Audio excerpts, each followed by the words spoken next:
Hello everyone, my name is Kirti Sengar and today I am going to start the first chapter in 11th class, that is the living world.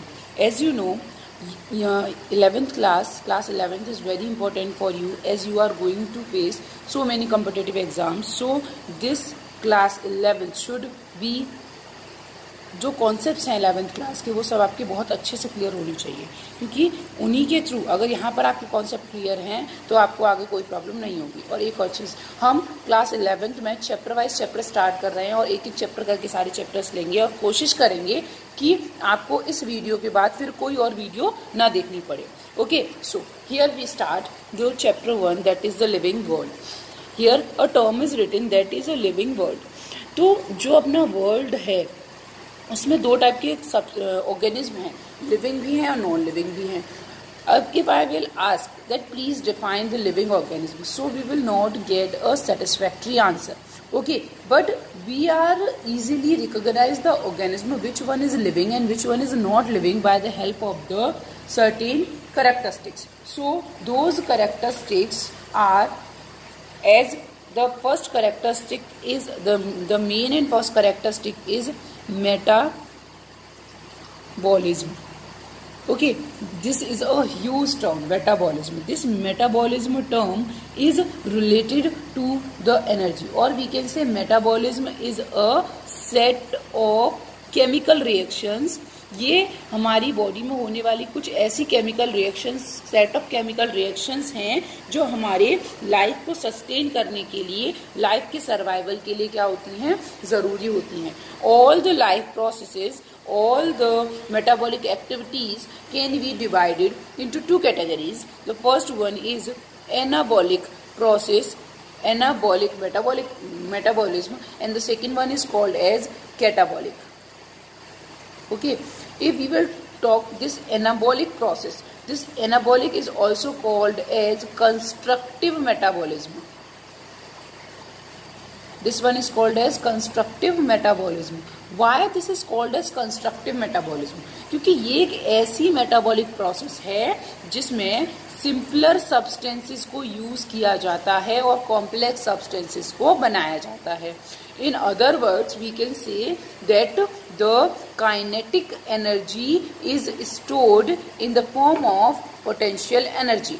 Here we have an example that is photosynthesis. Photosynthesis is a reaction in which green plants prepare their food by the help of chlorophyll. So some raw materials are there like water, carbon dioxide, और उनको use करके in the presence of chlorophyll and sunlight क्या बनता है, glucose बनता है। तो here we can see that ये जो रॉ मटेरियल्स हैं इनको यूज करके, सिंपल जो अपने पास सब्सटेंसेस थे उनको यूज करके एक कॉम्प्लेक्स सब्सटेंस बनाया। So this one is an anabolic process. Catabolic process. Catabolic process is also called as destructive processes, because in this catabolic process the complex particles get converted to the simpler particles. Complex particles से simpler particles बनाया जाता है और इस case में क्या होता है, एनर्जी रिलीज होती है। We can say these catabolic reactions are exothermic reactions, okay, while the anabolic reactions are the endothermic reactions. So the complex substances are broken down to the simpler substances. Here we have one example, that is a respiration. Respiration is a process in which glucose is broken down or oxidized to produce carbon dioxide, water and energy. So we can say this, that the catabolic process is that process in which the complex particles get converted to the simpler. We are saying that this is a basic of this. Okay, the metabolism जो है, जैसे I know this one is a particular cell. अब ये जो एक मेरी particular cell है इसके अंदर this is called as outer membrane is called as a plasma membrane or cell membrane. So anything that is filled inside the plasma membrane, that is a protoplasm. So all the vital activities that are present in living organism, or that is a basic feature of living organism, this metabolism is a basic feature of living organism. This is due to this protoplasm only. Cell के अंदर जो liquid है, जो protoplasm है, वही है जिसकी वजह से जो मेटाबॉलिक प्रोसेस है, मेटाबॉलिज्म जो है वो हो पा रही है। उसके साथ साथ अगर कोई भी जो सेल है उसमें ग्रोथ हो रही है, डेवलपमेंट हो रहा है, शेप और साइज चेंज हो रहा है, कंट्रोल एंड कोऑर्डिनेशन हो रहा है, रिप्रोडक्शन हो रहा है, जितनी भी प्रोसेस हो रही है, that is due to the protoplasm only. So this protoplasm is known as the physical basis of life. Physical basis of life. The next character is a definite life cycle. We know, अगर कोई भी जो cell है वो living है तो पहले cell की क्या होगी, बर्थ होगी। बर्थ के बाद उसमें क्या होगा, ग्रोथ होगी। ओके, ग्रोथ के बाद क्या होगा, वो सेल क्या काम करेगी, रिप्रोड्यूस करेगी। रिप्रोड्यूस करने के बाद क्या काम करेगी, एक पर्टिकुलर लाइफ टाइम के बाद क्या होगा, उसकी डेथ होगी। सो जो सेल, जो लिविंग ऑर्गेनिज्म जिसकी बर्थ हुई है उसकी डेथ भी होगी, तो एक सर्टेन क्या होती है, लाइफ साइकिल होती है। अगर मैं थर्ड पॉइंट की बात करूं, then third is growth. Growth जो होती है वो किसकी वजह से होती है, this one is due to the protoplasm. Protoplasm की वजह से क्या होती है, ग्रोथ होती है। ग्रोथ में हम क्या बोल सकते हैं कि सेल क्या काम करती है, इंक्रीज इन साइज, साइज में इंक्रीज करती है। वो क्या काम करती है, शेप जो होता है उसका वो चेंज होता है। ओके, तो जो इंक्रीज इन साइज है, शेप है, एक और चीज, ऑल द लिविंग ऑर्गेनिज्म, अगर मैं बात करूं तो लिविंग ऑर्गेनिज्म जो होते हैं उनकी क्या होती है, एक पर्टिकुलर शेप होती है, एक कांस्टेंट शेप होती है, एक पर्टिकुलर शेप होती है। लेकिन जो नॉन लिविंग है उनकी क्या होती है, नॉन लिविंग ऑर्गेनिज्म की कोई भी एक पर्टिकुलर शेप नहीं होती। अगर मेरी कोई नॉन लिविंग, मेरे पास कोई भी एक सपोज टॉय है, उस टॉय को मैं जैसे चाहूँ वैसे उसकी शेप को चेंज कर सकती हूँ, ठीक। लेकिन जो ह्यूमन बीइंग है उसकी बॉडी की एक शेप है कि हाँ उसकी 5 फिंगर्स हैं, स्टार्टिंग से अगर 5 फिंगर्स हैं तो 5 फिंगर्स ही हैं, या बॉडी की कोई शेप है किसी ऑर्गन की तो वो क्या है, कांस्टेंट है। दैट इज व्हाई कांस्टेंट, और वी कैन से एक पर्टिकुलर शेप है। तो जो लिविंग ऑर्गेनिज्म है जिनकी क्या है, शेप जो होती है, we can say the definite shape is there, that type of organism, या all the living organism are called as morphs. Why these are called as morphs, क्योंकि क्या है, इनकी जो मॉर्फोलॉजी है, इनकी जो शेप है वो क्या है, एक डेफिनेट शेप है। और ऐसे ऑर्गेनिज्म जिनकी कोई डेफिनेट शेप नहीं होती, that is called as amorphous organism. Okay, and this growth is due to the protoplasm. Growth means increase in size and shape. Okay, the fourth one is the reproduction. Reproduction, re means again production माने development of new organism. किसी भी organism का दोबारा बनना reproduction है। इसको हम ज्यादा डिटेल में नहीं लेंगे। This one you have completed in your last class, 10th class. So reproduction is also a characteristic of this. And fifth one is a movement. Okay, this one movement can be seen in the living organism. Only living organism you can see the movement. Okay, but the movement is of two type. That one is जो आपको अच्छे से दिख रहा है कि हाँ movement हो रहा है, और सेकंड जो है जो कैसे हैं, बहुत माइनर मूवमेंट्स हैं जो आपको दिखाई नहीं दे रहे। जैसे कि मूवमेंट्स की बेस पर एनिमल्स और प्लांट्स में अलग अलग टाइप से देखने को मिलता है। What is movement in the case of plants? Suppose कोई भी ए जगह है और यहाँ पर क्या है बी। ओके, सो ये जो ऑर्गेनिज्म है, ये ऑर्गेनिज्म ए से कहाँ जा सकता है, बी प्लेस पर जा सकता है किसी भी चीज को लेने के लिए। Means when the organism is able to change its place, it will move from one place to another place, this is a movement. And second one is जो प्लांट हैं वो अपनी जगह पर ही खड़े हुए हैं, लेकिन वो क्या काम कर रहे हैं, वो उनके अंदर भी क्या हो रहा है, मूवमेंट हो रहा है, but they are not changing their place. So animal के अंदर जो मूवमेंट होता है, this is consider as locomotion. Okay, locomotion का मतलब होता है जब ऑर्गेनिज्म जो है अपनी प्लेस से दूसरी प्लेस पर जाता है। और जो प्लांट्स हैं उनके अंदर जो मूवमेंट्स हैं आप पढ़ चुके हैं। प्लांट्स के अंदर जो है दो टाइप के मूवमेंट्स आपने पढ़े हैं, nasties and tropic movements. So these are the different type of growth movements. तो जो मूवमेंट है that is a characteristic feature of a living organism.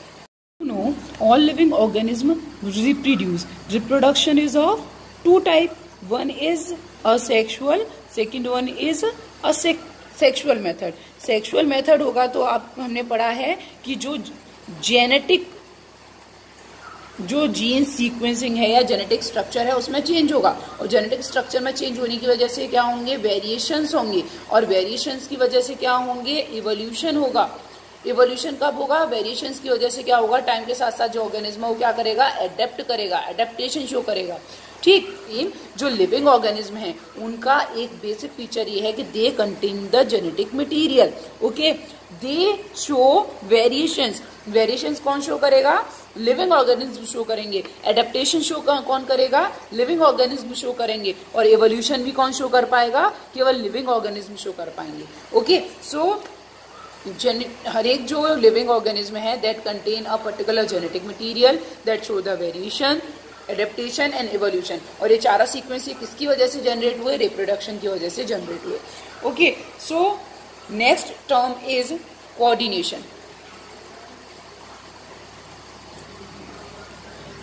Coordination का मतलब क्या है, एटमॉस्फेयर में क्या है, कुछ ऐसे फैक्टर्स हैं जो आपकी बॉडी को क्या करते हैं, अफेक्ट करते हैं, उन्हीं के अकॉर्डिंग आपकी बॉडी में चेंजेस होते हैं, दैट इज कोऑर्डिनेशन। सपोज सर्दी आती है तब आप स्वेटर पहनना शुरू कर देते हो, तो एटमॉस्फेयर में जो क्या है, जो स्टिमुलस है, ठीक, जो टेम्परेचर है उसने क्या काम किया, आपको अफेक्ट किया, जिसकी वजह से आपकी बॉडी ने क्या किया, उसके लिए क्या काम किया, या एक बहुत रिफ्लेक्स एक्शन है, रिफ्लेक्स आर्क है, that are the type of coordination. तो जो लिविंग ऑर्गेनिज्म है केवल वही कोऑर्डिनेशन शो करते हैं।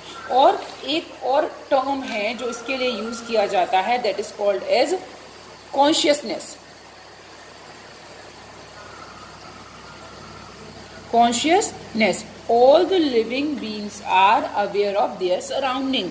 केवल जो लिविंग ऑर्गेनिज्म हैं वही होते हैं that are aware of their surrounding.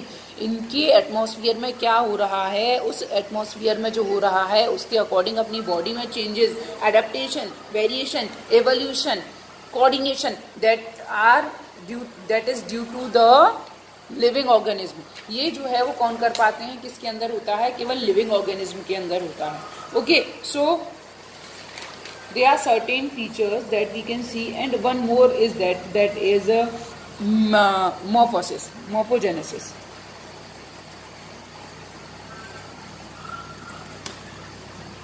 Morphogenesis का मतलब क्या है, मॉर्फोजेनेसिस का मतलब है कि आपको पता है कि when male and female cell fuse together then it will form a zygote. This zygote after 9 months period it will be converted to the baby. तो ये जो जाइगोट है ये डायरेक्टली किसमें कन्वर्ट नहीं होता, ये डायरेक्टली बेबी में कन्वर्ट नहीं होता। ये जाइगोट जो है पहले कन्वर्ट होता है ब्लास्टुला में, then it will be converted into the gastrula, then this gastrula will be converted into the organism और miniature organism, then the organism, और we can say foetus. So ये जो चेंजेस हुए ये means that is morphogenesis. Morphogenesis means होता है development of germinal layers, development of germinal layers, organs etcetera. So these are the all characteristics features of the living. We can understand the basic characteristics of living organisms by the help of the particular chart. Okay, first one is protoplasm. All the living cells contains the protoplasm. Okay, definite life cycle मतलब जिसकी birth हुई है उसकी death भी होगी, पहले birth होगी, फिर ग्रोथ होगी, फिर रिप्रोडक्शन होगा, फिर डेथ होगी पर्टिकुलर टाइम पीरियड। रिप्रोडक्शन होता है, ठीक, ग्रोथ होती है, ग्रोथ जो होती है उसमें इंक्रीज इन साइज है, हाइट है, वेट है, मूवमेंट्स दो तरीके के होते हैं, लोकोमोशन हो सकता है और प्लांट्स में अलग मूवमेंट्स होते हैं। Respiration, this one is a catabolic process. Okay, catabolic metabolism में आता है। This one is a destructive metabolism.